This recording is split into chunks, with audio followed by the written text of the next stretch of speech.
on Barry Charles Footy Show today. Yes, Gehamat is sent out for his drunken rampage. Also, is the man himself, Reece Walsh, in the dunny. No pun intended. Toilet saga. Warriors now have a big chance of making the top four after the Broncos look like they're imploding. Will David Fafita end up at the Rabbitohs? DCE is there potential that he's going to retire after tomorrow's game?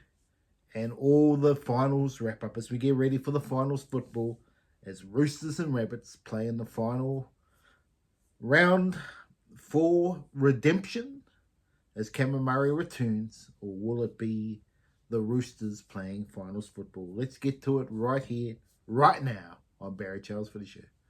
Welcome back, guys and gals, to the channel. Yes, Gehamat, what you doing, Shibasaki?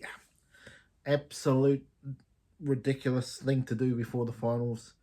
Most people say, well, yes, it's nothing major, but in this day and age, to be coming up to the workplace drunk after a night out, boys will be boys mentality, while Michael Maguire is putting his hand in the sand and going, this is it, we'll stamp it out, let's do it.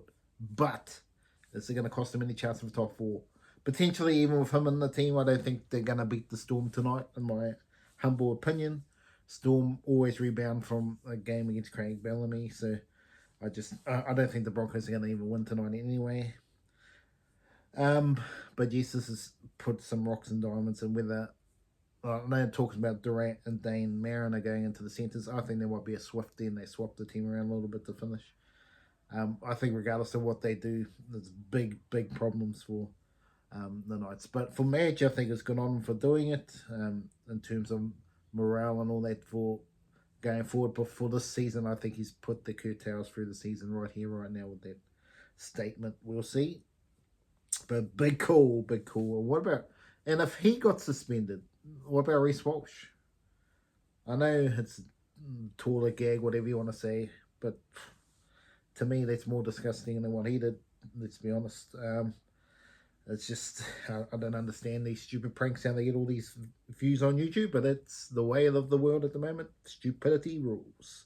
But let's get back to rugby league here and the not so Christian and toilet. Let's get to actual proper rugby league news here. The Warriors.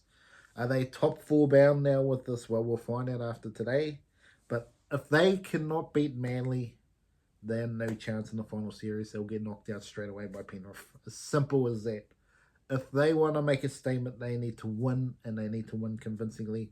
Take out DC's final game out of it. The Warriors need to come up with a performance that can say, yes, we can be a big chance in this final series. If not, if they lose, they're playing Penrith, and let's be honest, the Warriors aren't beating Penrith the way they're playing right here, right now.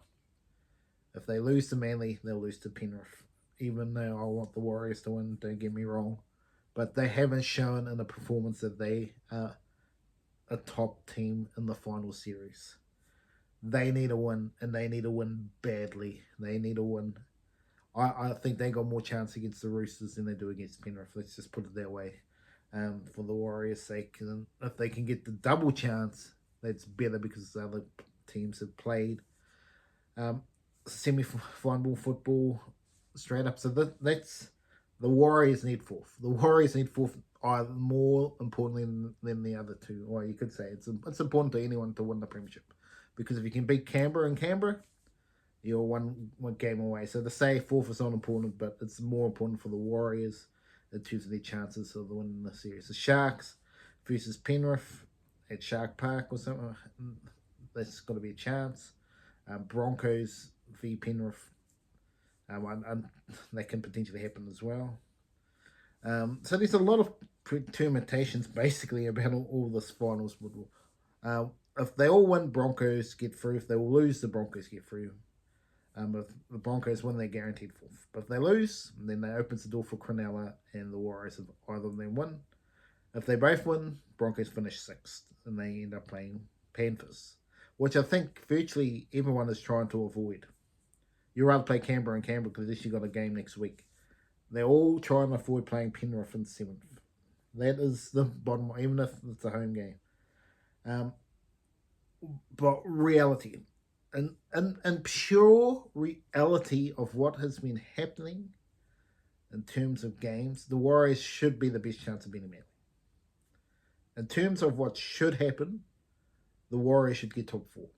If you're being fair dinkum. But the way the Warriors have been playing, it could easily be they all lose. And the Bulldogs haven't been convincing, but they're defensively good. And that's where I think the Sharks are getting. You would say the Sharks have a big chance, but I honestly don't. I think Bulldogs are winning. I think the Storm are winning. And possibly, yeah, Manly Warriors, it depends.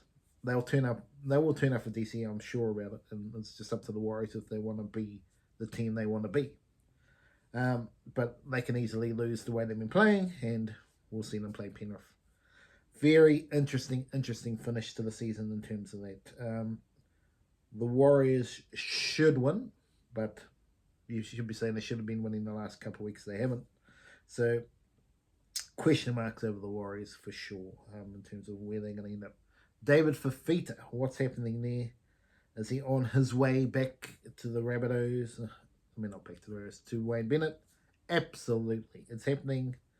Interesting though, obviously because Josh Hannay was part of the coaching team, when David Fafita got dropped. Obviously Josh Hannay's in the support of that thing to let him go. It's a very tough one with Fafita because obviously you want to set standards. And clearly, he probably, I don't know, I'm not on the four walls, but from what I can gather, he does not keep his standards in terms of what he does off the field and all that to be as good as you can be on the field. So, to me, whether he can get it done at the Rabbitohs, I'm not sure. Wayne Bennett got them to the finals before, but now as a dad's army sort of team coming again with Latrell Mitchell getting older, Cody Walker, Jack Whiten. It's interesting with David Fafita's younger, but they need some big improvements there if they're a chance.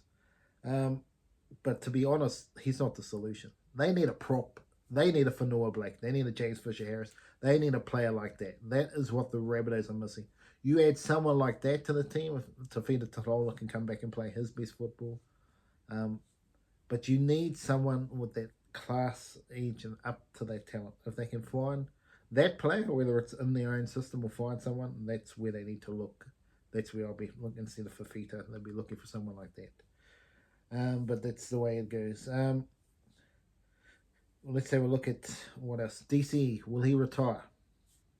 Or is he going to play a Roosters? Well, I would say 95% sure he would be playing for the Roosters, but there's an inkling in me that he may retire. But again, if it's money, if he wants money, he'll play on. Simple as that. If he wants money, he'll play on. Does he want to play for another club?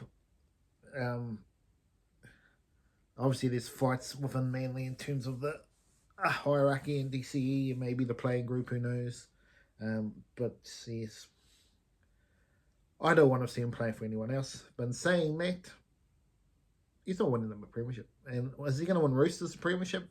I think, again, as I said before, the 2.0 Townsend, if he goes there, he is barely going to play football in the top team. I think he's going to get dropped and they'll go back to who they got right now, and it would be the dud signing. That's my personal opinion. Hopefully I'm wrong. He turns it around and he can win a premiership, but I just don't see it. But in terms of the game on Friday night, big clash, the Rabbitohs and the Roosters. Fireworks are going here. Put all the form out the window. If the Roosters lose, it'll be the biggest travesty of their life. And they get knocked out of the finals by the Rabbitohs and Dolphins make it. That would be absolutely unbelievable. The Dolphins, don't get me wrong, they should smash the Raiders, but will they? They're not been convincing against weaker teams. So question mark over that. So say the Rabbitohs win by 1 point. That means from the points differential, roughly, they got to win by about 15 points, whatever it is, 14. Are they guaranteed to win by that much? They might win, but they might not win by that much because their defense has been leaking. So that's a big question mark over the performance going forward there. But Cameron Murray playing, I find this ridiculous. Absolutely ridiculous for one game. If he was going to play on the tour, um, trying to make the Australian team, it would make absolute sense he plays. But they're saying he doesn't want to play for that. Then why is he playing this week? I think if you're available, you play. I just don't understand like the likes of the Kalimpongers say, "Oh, I don't want to play." It's absolute rubbish. You should want to play for the best team in the world, Australia, New Zealand. You want to play for the best. If you don't pick these guys ever because they're not really wanting to be the best players in the world. You pick the best players and you stick. These people, they want to go in and out. They want to play this year, play the next year. It's just absolutely ludicrous. It really is. It just means the clubs control the game. It's just absolute minefield. But yeah, let's put a bold predictions out there. Storm are going to win tonight. I'm gonna say the Roosters are going to win, but I'm not 100% sure of that. I'm gonna stick it out and say the Warriors win, but again, no, not convinced at all. Penrith will win. That's a guarantee. Absolutely, you can put that on the bank. I think you can see Bulldogs winning, but again, not 100% sure on that. Dolphins should win, but again, I'm not there. So putting the bold predictions in there. So let's just say everything went the way I feel. Warriors play Canberra. Then the Broncos will be playing Roosters and Sharks and Penrith. So if you're going on that, well, we'll talk about it next week anyway. So there's no point going on about it now. But yes, the Warriors, it's in their hands. It really is. The Broncos, well, it's not totally in their hands, obviously. But if the Broncos lose, they have the opportunity to put the pressure on Sharks for Saturday. Simple as that. But the Broncos win, the story's over for that. The Warriors should rest their players. That's a question mark. You could argue the Warriors could have done this week and just given up and said, we're playing Penrith. We rest our players that have worked hard this season but are going through. But they've rested way eager. There's clearly no doubt about that. But anyway, it's going to be an interesting rugby league weekend with all the permutations about it. It could end tonight if the Broncos win. We'll find out. Have an awesome weekend in the footy, and I'll see you back here next week on Barry Charles Footy Show.